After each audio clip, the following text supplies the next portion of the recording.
Assalamualaikum warahmatullahi wabarakatuh. Baik teman-teman, pada kesempatan kali ini saya atas nama Sriwana dengan NIM 2025,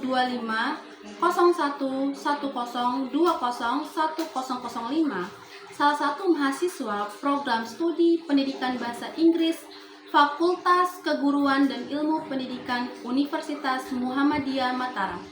Pada kesempatan kali ini, saya akan membahas tentang kalimat bahasa Indonesia dan jenis-jenisnya.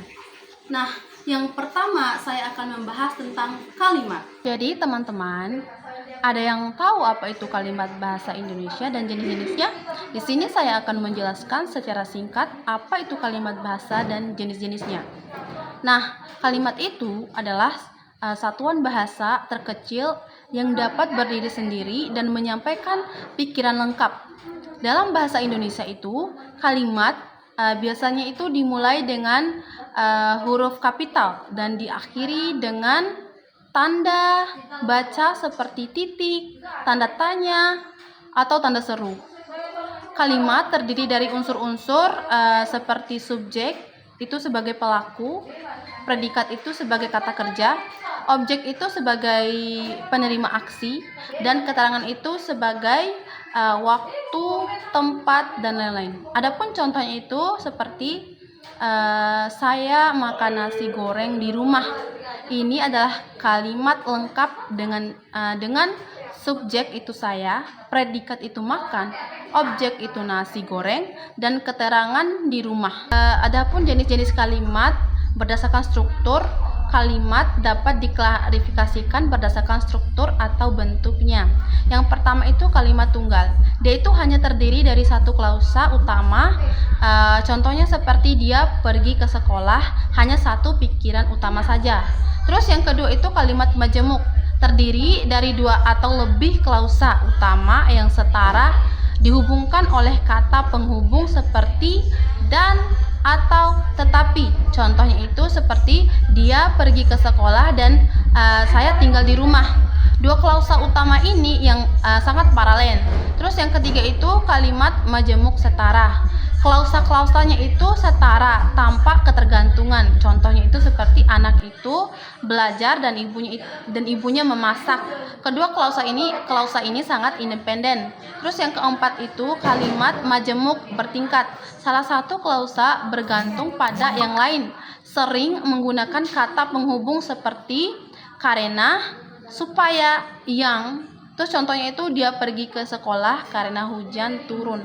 Klausa itu karena hujan turun menjelaskan klausa utama. Adapun jenis-jenis kalimat berdasarkan fungsi, berdasarkan tujuan atau maksud penyampaian. Yang pertama itu kalimat deklaratif sebagai pernyataan, menyatakan fakta atau pendapat, diakhiri titik. Contohnya itu seperti Jakarta adalah ibu kota Indonesia. Terus yang kedua itu kalimat interrogatif, pertanyaan, mengajukan pertanyaan di akhir tanda tanya, contoh apakah kamu lapar. Terus yang kedua itu kalimat imperatif sebagai perintah, memberikan perintah, saran atau permintaan, contoh tolong tutup pintu itu sekarang. Terus yang keempat itu kalimat ekslamatif, seruan, menyatakan emosi seperti kagum atau marah, diakhiri tanda seru. Contohnya itu alangkah indahnya pantai ini. Terus adapun jenis-jenis kalimat berdasarkan unsur. Yang pertama itu aktif, kalimat aktif. Subjek melakukan aksi, contoh kucing menangkap tikus. Subjek kucing itu aktif.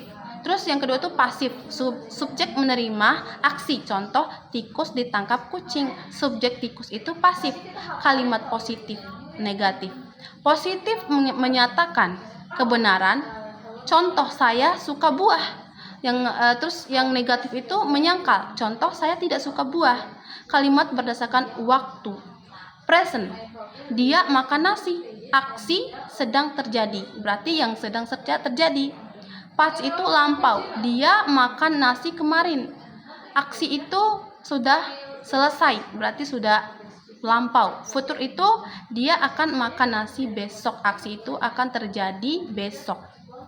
Jadi, pengetahuan kalimat bahasa Indonesia dan jenis-jenisnya itu sangat penting bagi kita karena membantu kita menyampaikan pikiran yang jelas dan tepat sesuai konteks, mencegah kesalahpahaman, meningkatkan kualitas membaca, menulis dan berbicara, menjaga aturan bahasa yang benar serta mendukung pemahaman budaya masyarakat Indonesia.